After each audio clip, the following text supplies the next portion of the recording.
যেই বাচ্চাদেরকে নিয়ে আর 10টা মানুষ ভয় পাবে ওই ধরনের অপরাধ করতে। সেই ভাই একটা মানুষ স্বাধীনভাবে বাঁচুক, এই ধর্ষণ বলতে চাই। দিনাজপুর থেকে ফিরছিলাম রংপুরে, আমার পাশে হাত দিয়ে আমাকে স্পর্শ করার চেষ্টা করছিলেন।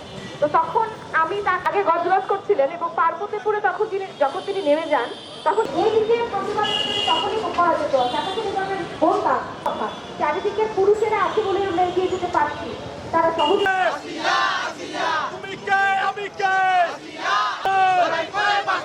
দর্শকদের কালো হার বলল কেন?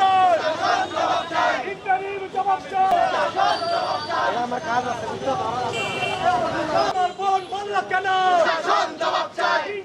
জবাব চাই। আসিয়া বলল কেন? দর্শন হয়নি সে গর্জে উঠো বাংলাদেশ। এসো ভাই এসো বোন, দর্শকরা বাইরে কেন? ইন্টারিম জবাব। আমার বোন বলল কেন?